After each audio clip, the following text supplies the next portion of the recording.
Hello, welcome back to the NOTCAST. If you're a repeat viewer, if this is the first one you've ever seen, I'm a middle-aged bloke talking to his mobile phone about things he likes, loves, or owns, or doesn't own, as the case might be. This is number 452. Good God, that's a big number, isn't it? It's Sunday, 20th of July, 2025. Yesterday, I went to Bexhill, of all places, to the Delaware Pavilion to see Pop Will Eat Itself, The Levellers, and Pet Needs. As has been caught out, I've already been asked on Blue Sky. Thought you didn't like The Levellers? No, don't really. But the choice between leaving and standing for an hour on a train station or watching The Levellers with my friends, watching The Levellers with my friends is going to win. And, it's always good to have friends. Sometimes it's easy to think that the only thing that really exists is the online existence, and that real life people in meat space that are actually people that like you and want to be around you. It's easy to forget that happens. So it's always good to try and, interact with the so-called real world. And obviously I've interacted and met a couple of people that watch this in real life, and hey, it's lovely. It really is. As is my want, every once in a while, I ask one of my army of children, to pull out a CD, a DVD, a book, a 7-inch, a 12-inch, etc., from my shelves for what I call the random record rummage. And today I am going into my big yellow bag I bought from the Stanley Kubrick exhibition, and I'm going to find out what's in there. So let's see what there is. First thing, it's a DVD. Ooh, what is this? Actually, I don't know. I do know. That's Entropy. So this is a relatively obscure film. It's directed by Phil Zwaну, who directed U2's Rattle and Hum. And this is his 1998 movie about a music video director who's given the chance of a lifetime when he's hired to make his first big movie. Sound familiar? Because he directed 1988's Rattle and Hum movie by the U2. And his life is turned around when he falls madly in love with Sheila, and soon everything begins to fall apart around him. So there it is. He is helped by his old friend Bono, an impetuous Scottish girl, Kelly MacDonald, and a talking cat. So this I own for the U2 content. I don't remember much about it now because I haven't seen it for a couple of years. It seems very autobiographical. So it's one of those things where you can clearly go, this is the writer talking about themselves, using a character called Kevin Sting, for example, about alcoholic writer. Yes, or a music video director whose character might be called Jill Fwanu. Actually, it isn't. It is Jake Walsh. Maybe it should be called Jill Fwanu or Mr. Snrub. Nonetheless, it's quite funny, actually. I do like the talking cat.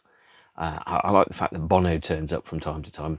It also has, as far as I can recall, the only shot on film footage from U2's 1997 to 1998 Pop Mart tour, which was shot, I think, at Johannesburg on the 20th or 21st of March 1998, the last show of the tour, where the two characters dance on stage and stuff. So, yeah, I bought it for the U2 content, not for the fact that it's an interesting, good film or anything like that. But it's okay.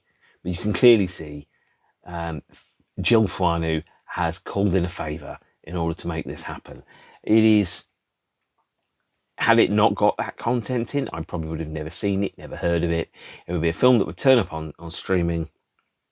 It's 105 minutes, so it would be on Amazon's Films Made in the 90s for people that like quirky shit category. And it's okay.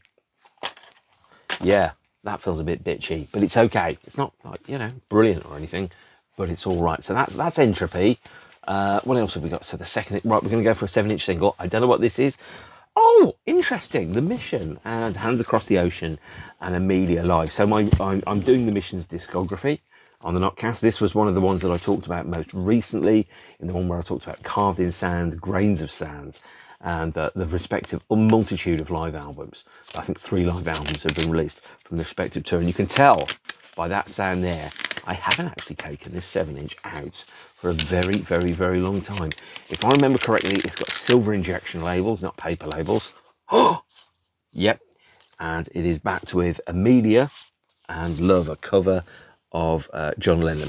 So, Hands Across the Ocean, first and only single from the Mission's fourth or fifth, depending on your point of view, studio album, Grains of Sand. Grains of Sand is a compilation of released and previously unreleased material from the preceding album, Carved in Sand's Sessions. Some of the songs were used as B-sides, some of the songs weren't on anything else, some of the songs were written afterwards.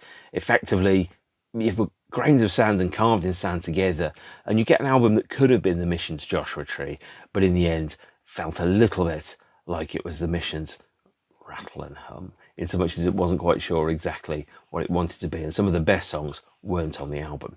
Hands Across the Ocean is a classic, played live very frequently. And let me just check the writing credits on this. And it says, let me just quickly check. Yep, Adams, Brown, Hinkler, Hussey. So recorded during the Carved in Sand sessions before Simon left the group, and then finished after Simon left the group and released as a single, with additional production and mix, I think, by Wayne Hussey and Andrew Partridge of XTC. Let me just quickly check. Chris Sheldon. And then backed with a live version of Amelia recorded at the Hollywood Palladium on the 11th of May 1990. That is also, that live show was released as a fan club cassette and later as a CD with the Tazeos, which I've never been able to pronounce, fanzine, remastered by Wayne Hussey, I believe, in 2022. Yeah, Amelia was the opening track of the set there. That was performed by the band after Simon had left the group, I think. And Amelia is an interesting and powerful song about child abuse. A subject which I would never want to talk about without being fully prepared to talk about it. And I'm not fully prepared to talk about it, so I'm not going to. And then also the third track on it is Love, a studio recording of a cover version of a song by John Lennon. I've never heard the original, but it's also been covered by other goth superstars.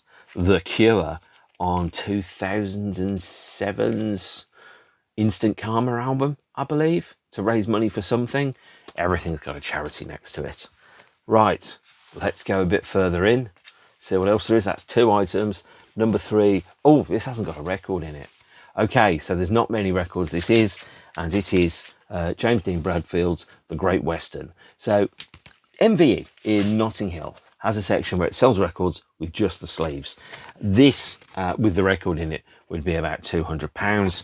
This, without the record in it, is about, this cost me £2. And it's just a piece of cardboard, really, but it is the sleeve to James Dean Bradfield's first solo album. James Dean Bradfield, the singer from the Manic Street Preachers. And when the Manics decided to take a break in April 2005, and do solo stuff, Nicky went and did an album called I Killed the Zeitgeist, which I don't remember and isn't vastly amazing.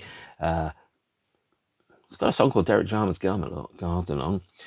The James Dean Bradfield did The Great Western, and that takes its name from the railway line that runs between Cardiff and London, a line I've been on many, many times, both when I was commuting to Cardiff in the 90s, because that's where my then partner lived, and I spent a lot of time on that train, but also afterwards on the occasions when I've gone to various gigs and stuff in Cardiff over the years. And The Great Western, as a solo album, it's got some great songs on it. So That's No Way to Tell a Lie, An English Gentleman, and one of my favourite songs of all time is Still a Long Way to Go. A fantastic, fantastic song, which I would love to hear live more often. Don't, and really probably should have ended the respective Manics album. It's also got a whole bunch of other songs. I saw James play live 3 times as a solo artist.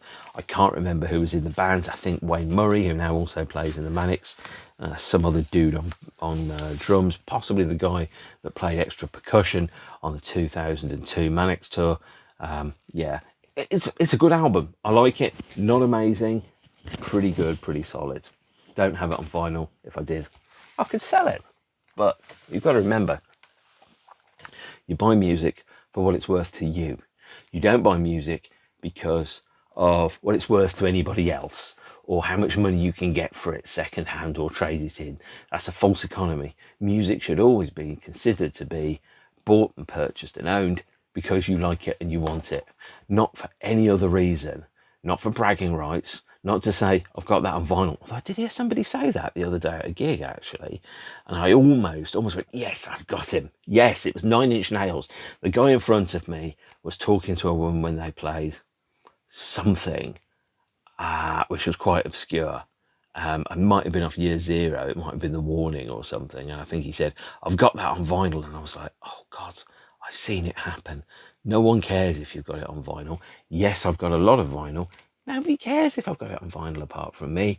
What matters, and what always matters, is what the music means to you and nothing else. Because it doesn't matter how rare it is.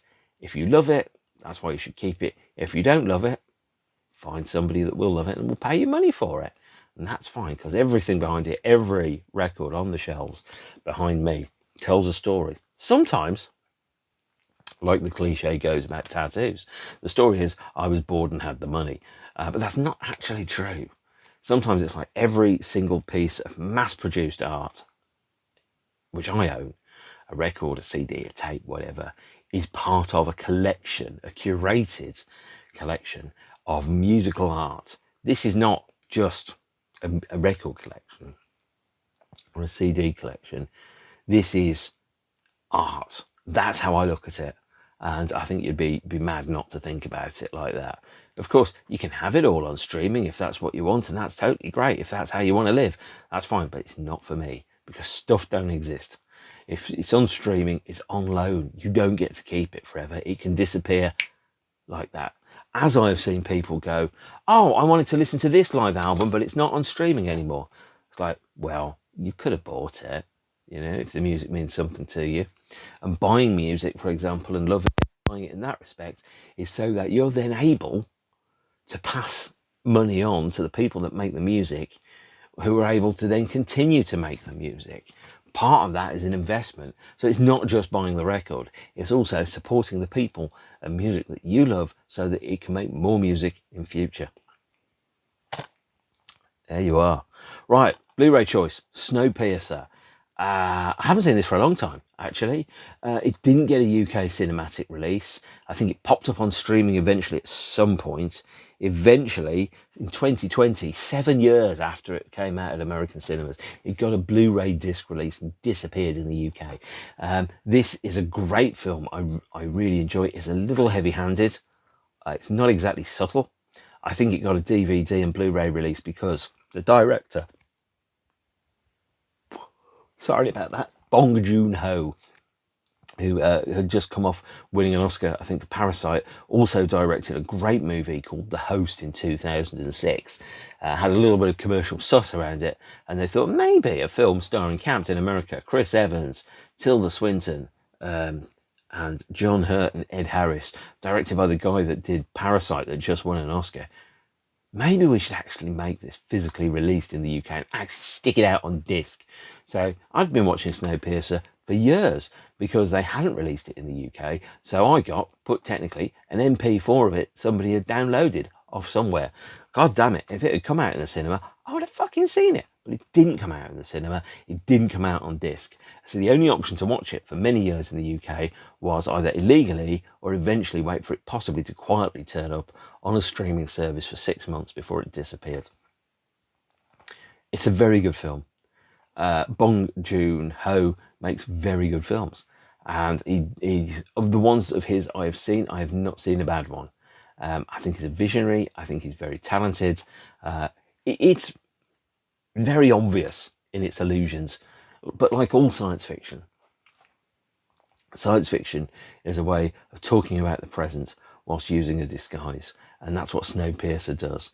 A film about a huge nuclear-powered train rampaging through a post-apocalyptic wasteland where there are various classes, including upper class, middle class, working class, and scum class, and around how that isn't working because we human beings, as Bono frequently likes to tell you, we work better when we are one.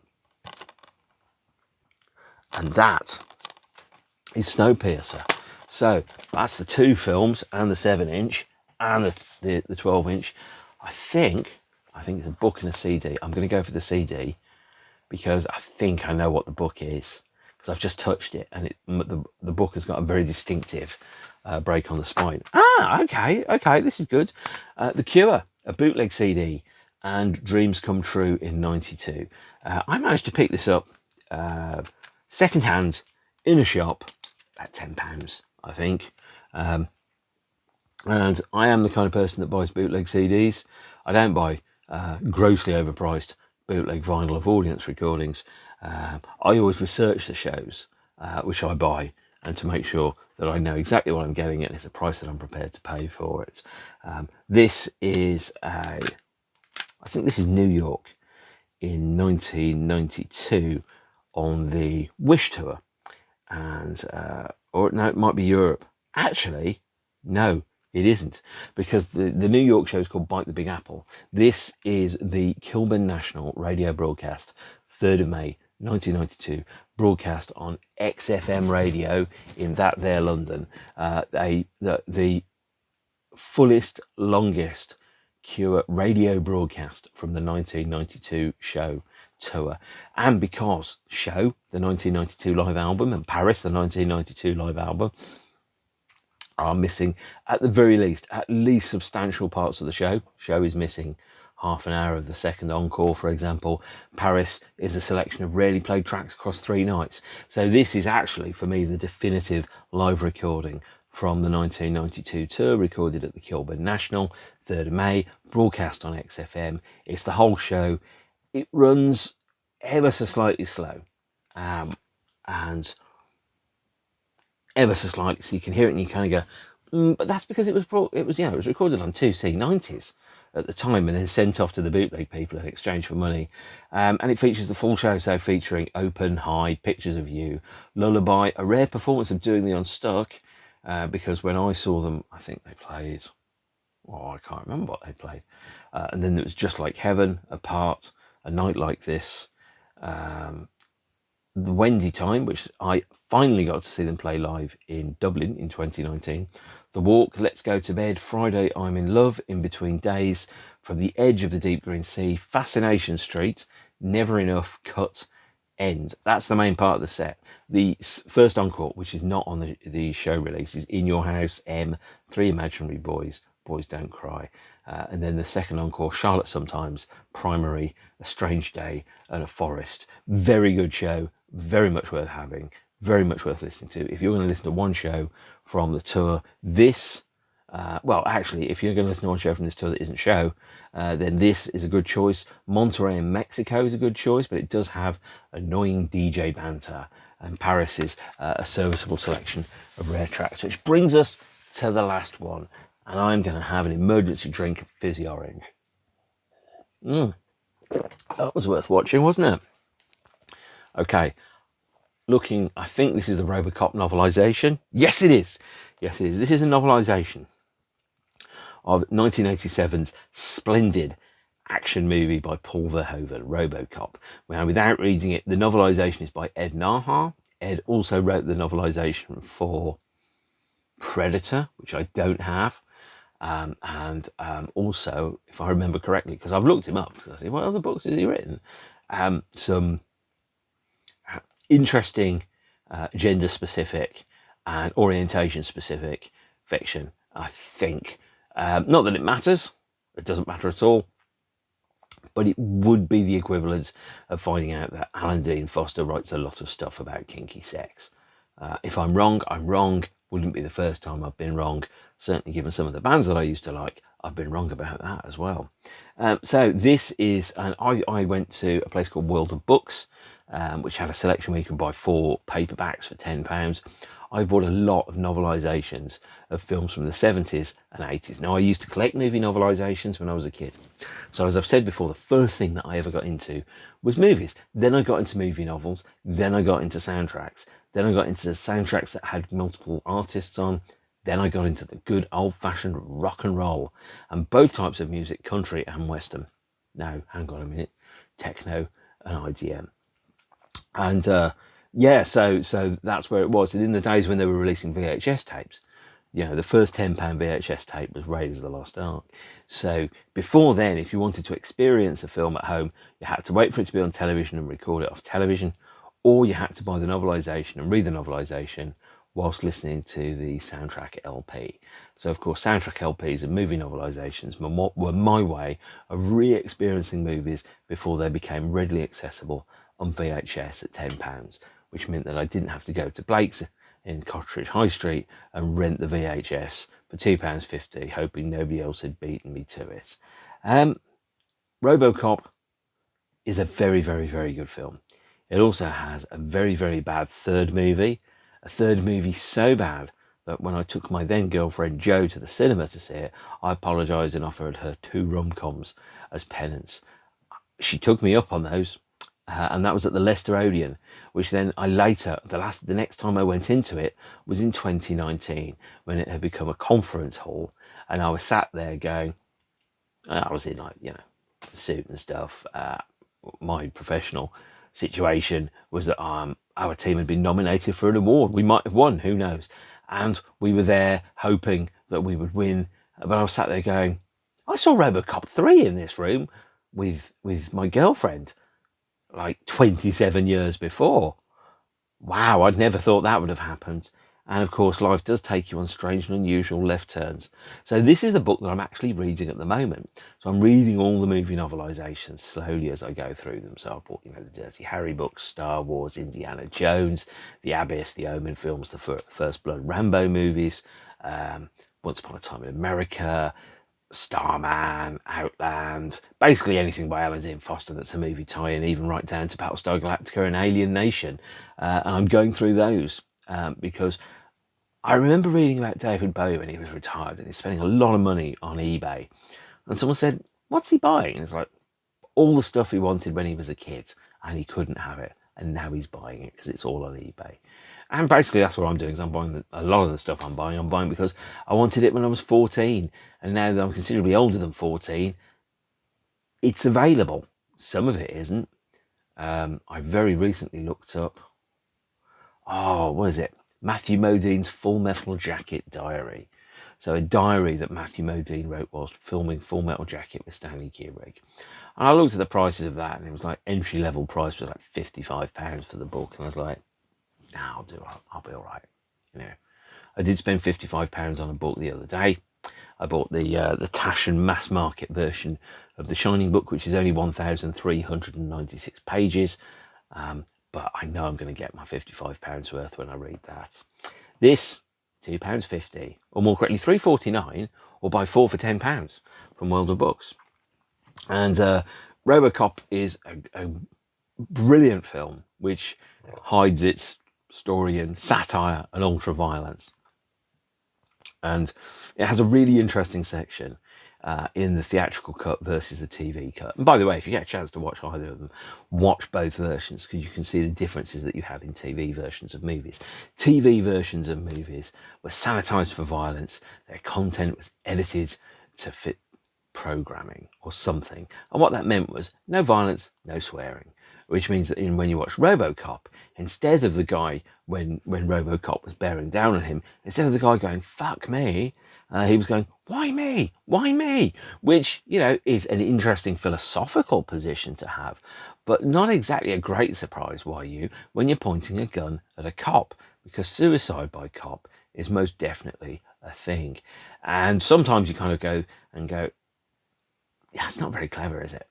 You're pointing a gun at a cop and you're going, why me? What did you expect? There are the established rules and boundaries of society. There are consequences for breaching those, some legal, some moral. So, for example, some behaviour which is not illegal but is immoral, people will make judgment calls around that. And they'll go, that's not the kind of person I want to be around anymore.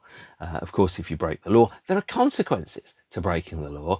And whether you think the law is absurd or not, whether you think the law is right or not, those consequences still exist. And you either respect those consequences and use that to take into account when you behave or not, or you don't. And if you don't, there are consequences to that. And that's how, one of the cornerstones of society, how society works. As far as I know, it's possibly illegal to do certain things. And some things that are illegal are not immoral necessarily from a certain point of view. especially if you don't release Snowpiercer in the UK for 7 years. But then there are other things and you kind of go, they're not illegal, but they're certainly immoral. And talking of which, when I was reading this yesterday on the train going up to Bexhill, one particular section, and I think it's on page 37, really stuck out to me. And the answer is, no, it isn't page 37. It is page 53. And I'm going to read this section out to you because this section really, really stuck to me. And I remembered it very, very vividly. Murphy remembered the expression on his father's face years ago when the older man lay dying in his own living room. Murphy understood the humour now. He appreciated the ironic sting of the term an act of random violence. Random for the perpetrators, maybe, but certainly not for the victim. He sighed. He felt his body twitching in long, bone-splintering convulsions. What a stupid way to die. Laughable, really. And a couple of sentences in that really, really stuck out to me. He appreciated the ironic sting of the term an act of random violence. Random for the perpetrators, maybe, but certainly not the victim. And I've heard people talking recently about how life is just a bunch of stuff that happens and everything is random. Well, it isn't. Taking that worldview to say that anything that happens is random is to effectively abdicate yourself from responsibility for your own actions. Life is not random. Life has the meaning that we assign to it, and we assign meaning to life through our actions. We make choices. They are not random choices. We make a choice around what we're going to wear, what we're going to eat, where we're going to go, what we're going to do, how we're going to live, the actions that we take. They aren't random. Unless you pick your hand inside a pack of Haribo and you get the fizzy snake instead of getting the cuddly bear. That's random. Big life decisions, acts of random violence, acts of random cruelty, they're not random. They are decisions that are taken by people. And even if you are forced with a gun to your head to make those decisions and to perpetrate those actions, they're still not random. Something is driving them. Saying that life is just a bunch of stuff that happens is I think, a morally cowardly way of saying, I don't want to take responsibility for my actions. There are specific acts that are most definitely not random. If someone is violent towards you, you may think that, or more correctly, they may think, that's random. I was going to smack some dude. It's not random to the victim. It absolutely isn't. It is targeted violence that is directed towards an individual, whether that individual knows the reasons for it or not. And if that individual is known to you and you behave in a way that is morally bankrupt, it's not random. It absolutely isn't random. It's a value call. It's a decision that you as an individual are making. Clarence Boddicker in here may have thought, cop's going to get it today. But for Murphy, that's the day that he gets murdered by some guy because he's a cop and his job was to uphold the law. Random, maybe random to the perpetrator. It is never random to the victim. The consequences are never random, and irrespective of the motive behind the action, which might make the difference between manslaughter and murder, might make the difference between negligence and murder, but it still doesn't negate the impact of the actions that were placed towards the victim. And remember, victims in cases of random, unquote, violence or random actions are often people that both don't deserve it, don't want it, never asked for it, and suddenly find themselves in a position where they're staring down the barrel of a gun or something else and going, this isn't random for me. This is an act that's going to, massively derail, damage or hurt my life. So there is no such thing as random violence. And Ed Nahar totally nails it in here, because it may be random for the perpetrator, it's never random for the victim. And of course, when it comes to moments like, for example, forgiveness or not, as the case might be, the person that was the perpetrator has the knowledge of that their actions are cruel or not, has the knowledge that their actions are violent or not, has the knowledge that their actions breach the social contract or the accepted boundaries of social behaviour or not, as the case might be. They know those things, and they have decided not to care about those things and to regard other human beings as meaningless, and other opinions, or more correctly, other human beings' opinions, feelings and emotions as meaningless, because the only thing that matters to the perpetrator at that point in time is their actions and the fulfillment of their wishes, and not how they treat any other human being. So very, very clearly, and this really struck with me, is that random violence and random acts of cruelty are never random to the victim. Never, ever. You may have gathered, I have a strong opinion about this. Even if somebody held a gun to your head and said you absolutely have to do something awful, which, by the way, I know definitely hasn't happened for some people, you still have a decision around whether you take the action towards you or whether you pass that action on to somebody else. And when I think of some of the very, very bad behaviour that certain people have executed in their lives, they made the decision to hurt other people. And it wasn't random. It wasn't just a bunch of stuff that happened. It was negligence and emotional cruelty on their part. And that moment just kind of leapt out to me on page 53. I wasn't expecting it. I was just reading, I'll just read the RoboCop novel. I'll find out, because that might help me. I'll get to see some of the deleted scenes. I'll get to understand some of the stuff. And some of the writing here, by the way, is amazing. There's one of the best chapters that I've ever read, chapter 7, actually, starting on page 55, which is written in a deliberately simplistic fashion, because Murphy is losing his cognitive abilities.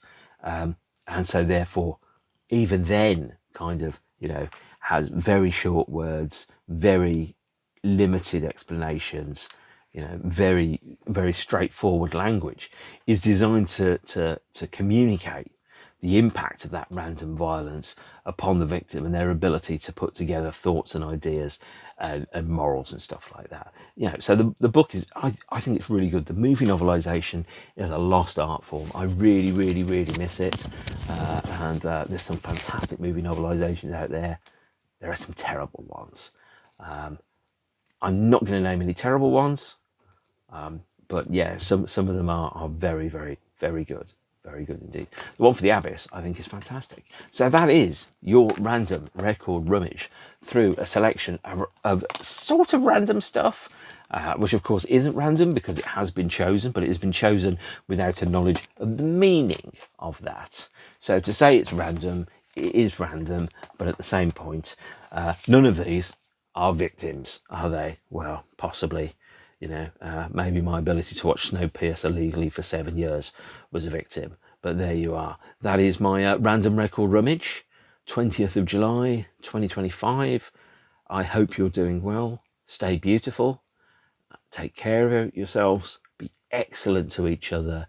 No random acts of violence, please. Although maybe random acts of kindness would be nice. Give somebody a donut if they want one. Tell them their hair looks good. Fist bump someone wearing a t-shirt with a message that you approve of. So, take care of yourselves and each other. Stay beautiful. I'll see you all soon. Thank you very much. Don't know why I did that wink. Stupid. But there you are. Felt like the right thing to do. And other things that feel like the right thing to do are to switch this off now. So I'll do that. See you soon.